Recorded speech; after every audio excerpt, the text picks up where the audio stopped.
নমস্কার সকলকে, আমি রূপা। আমার একটা নতুন ভিডিওতে তোমাদের সকলকে অনেক অনেক অনেক বেশি স্বাগত।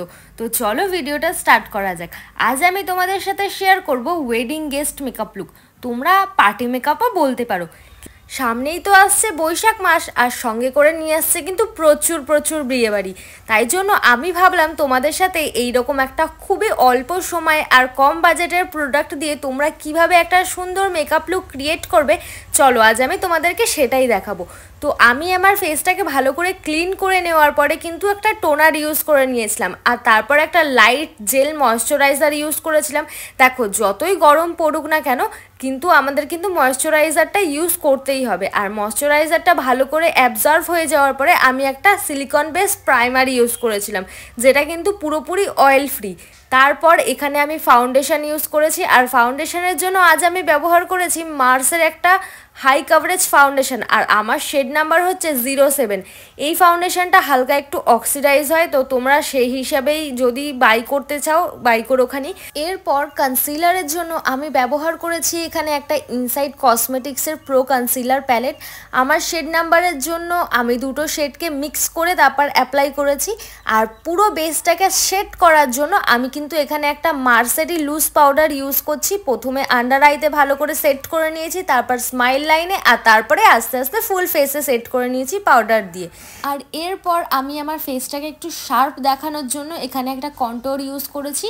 আর কন্ট্যুরটা হচ্ছে সুগার কসমেটিক্সের। এটাকে দিয়ে আমি আমার ফেসটাকে ভালো করে কন্ট্যুর করে নিয়েছি, আর নাকটাকে কিন্তু আজ আর আমি ভুলিনি। ফেসে ভালো করে কন্ট্যুর করে নেওয়ার পরে আমি এখন ইউজ করছি ব্লাশ। আর ব্লাশ কিন্তু আমার ভীষণ পছন্দের। তোমরা কারা কারা ব্লাশ ইউজ করতে পছন্দ করো আমাকে কিন্তু নিশ্চয়ই জানিও কমেন্টে। আর ব্লাশের জন্য আমি কিন্তু সুগার কসমেটিক্সেরই ওই প্যালেটটা ইউজ করেছি। তারপরে আমি আমার ফুল ফেসটাকে সেট করেছি একটা ইনসাইড কসমেটিক্সের সেটিং স্প্রে দিয়ে। আর এখন আমি আমার বেস মেকআপটাকে কমপ্লিট করছি একটা হাইলাইটার দিয়ে। হাইলাইটারের জন্য আমি অ্যাগেন সুগার কসমেটিক্সের হাইলাইটার ইউজ করেছি। যেসব জায়গাগুলো আমার হাইলাইটিংয়ের প্রয়োজন সেই সব জায়গাগুলোকে আমি সুন্দর করে হাইলাইট করে নিয়েছি। তো যদিও এইসবের খুব একটা দরকার নেই, তোমার যদি আমার মতো চোপা থেকে থাকে তাহলে কিন্তু তুমি এমনি মানুষজনের কাছে হাইলাইট হতে থাকবে।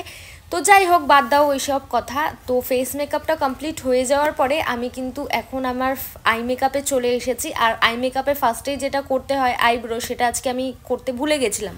তো এখন আমি সেই আইব্রোটাকে সেট করে নিয়েছি। আর এখানে আমি আইব্রো সেট করার জন্য ব্যবহার করেছি একটা সুইস বিউটির আইব্রো কিট, যেটার মধ্যে ওপরে আইব্রো পাউডারও থাকে আর নিচে একটা জেল আইলাইনার থাকে, আর সাথে একটা ব্রাশ ফ্রি দেওয়া হয়।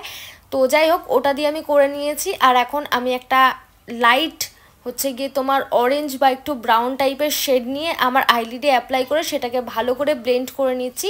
আর তারপর সেই আইশ্যাডোটার নিচে একটু ডার্ক রেড কালারের শেড নিয়ে ওইখানে আউটার কর্নারে অ্যাপ্লাই করে আমি ভালো করে ব্লেন্ড করে নিচ্ছি। দেখো, আইশ্যাডো কিন্তু ভীষণ সুন্দর করে ব্লেন্ড করতে হবে, না হলে কিন্তু হচ্ছে গিয়ে একটা হার্শ ব্যাপার থেকে যাবে। তো হালকা হাতে ভীষণ সুন্দর করে ব্লেন্ড করে নেবে তোমরাও।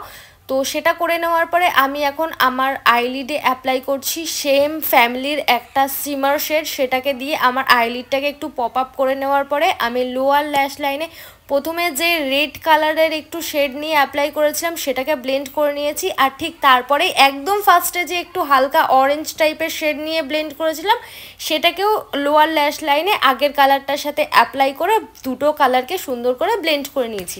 এরপরে আমি একটা ল্যাকমির আইলাইনার দিয়ে আমার আইলিডে ভীষণ সরু আর সূক্ষ্ম একটা লাইন টেনে নিচ্ছি। তার কারণ হচ্ছে আজ আমি একটা ফলস ল্যাশ পরবো, তো সেটা এমনি হেভি হয়ে থাকবে, তার মধ্যে যদি আবার আইলাইনারটা হেভি পরি আমার গরমের মধ্যে একটু অসহ্যই বোধ হয় এইসব। তো যাই হোক, এবার হচ্ছে আমি একটা লিপস্টিক ইউজ করব। আর লিপস্টিকের জন্য প্রথমে একটা পিঙ্ক কালারের লিপস্টিক নিয়ে সেটাকে as a lip liner use করছি আমি। আর এই লিপস্টিকটা হচ্ছে ইনসাইড কসমেটিক্সের। তোমরা যারা প্রথম থেকে আমার ভিডিও দেখছো তারা নিশ্চয়ই জানো যে আমি লিপস্টিক বলতে শুধু ইনসাইড কসমেটিক্সই বুঝি, কারণ আমার ভীষণ পছন্দের ওই ব্র্যান্ডের লিপস্টিকগুলো। মানে রিজনেবল প্রাইসের মধ্যে ভীষণ সুন্দর একটা ফিনিশিং দেয় আর ভালো, বেশ লং লাস্টিংও করে। তারপর হচ্ছে গিয়ে আমি লিপের ভেতরে একটা ওই পিঙ্ক কালারেরই একটা লিপস্টিক দিয়েছি, কিন্তু আগে সেটার থেকে একটু হালকা।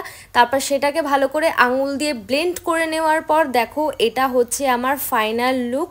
তোমরা দেখে জানাও আমার এই লুকটা তোমাদের কেমন লাগলো।